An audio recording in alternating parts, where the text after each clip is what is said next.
Hit TV YouTube channels లో మీ వ్యాపార ప్రకటనలకు మరియు ప్రమోషనల్ ఇంటర్వ్యూస్ కోసం వెంటనే సంప్రదించండి. అమ్మ మామూలుగా ఆలోచన చేసేవాళ్ళు రకరకాలుగా ఉంటారు. మీలాంటి రైటర్స్ ఎవరైతే ఉన్నారో వాళ్ళకి ఏదన్నా ఆలోచన రావాలంటే పెన్నుతో ఇలా అనుకుంటూ ఉంటారు. కొంతమంది కొన్ని మేనరిజమ్స్ ఉంటాయి.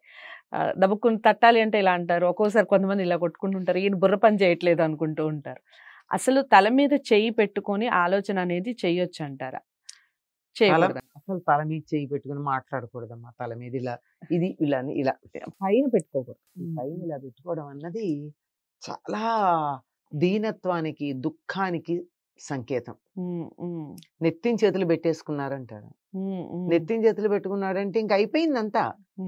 మరి ఒట్లు వేస్తారు కదమ్మా, నెత్తి మీద చేయి పెట్టి వేయకూడదు అనమాట. ఒట్లు కూడా ఉట్టు వేరు, ఒట్టు వేరు. అది కూడా వేయకూడదమ్మా. అసలు ఉట్లు వేయడం చాలా తప్పు. ఓకే, ఉట్లు వేయడం, మాట ఇవ్వడం ఎందుకమ్మా? ఊరికే మాటలు ఇవ్వడం ఎందుకు అసలు? అవును. నువ్వు నీ మీద నీకు నమ్మకం ఉంటే, నేను అబద్ధం చెప్పలేదు అని నీకు నమ్మకం ఉంటే, ఇదిగో నేను అబద్ధం చెప్పలేదు, ఇదిగో ఇంత ఒట్టు, నా మీద ఒట్టు, నీ మీద ఒట్టు, వాళ్ళ మీద ఒట్టు, వీళ్ళందరి మీద ఒట్లు ఎందుకు? అసలు వాళ్ళందరూ ఎందుకు వచ్చారు నీ మాటల మధ్యలో? అంటే నీ మాట మీద నీకే నమ్మకం లేదు, నువ్వే సరైన పద్ధతికి లేదు. ఒట్టు వేస్తున్నారంటేనే కొంచెం ఇంటెగ్రిటీ తక్కువని. కానీ అవతల వాళ్ళు అడిగారు అనుకో, నీకు ఈ పని చేసి పెడతాను అన్నారు, తప్పకుండా చేస్తావా? చేస్తాను. ఎన్నిసార్లు అడిగినా అట్లా కాదు, ఒట్టు పెట్టు అన్నారు అనుకో, అప్పుడు చెప్పడం వేరు.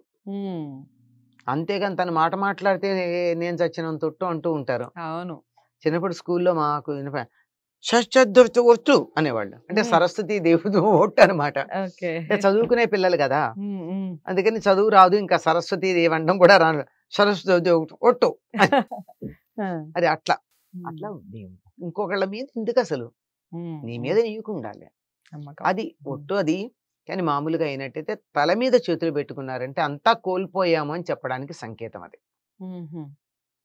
తల మీద గొడ్డేసుకోవడం, తల మీద చేతులు పెట్టుకోవడం ఇంకా ఓడిపోయాము అని చెప్పడానికి సంకేతం కనుక అలా ఎప్పుడు చేయకూడదు.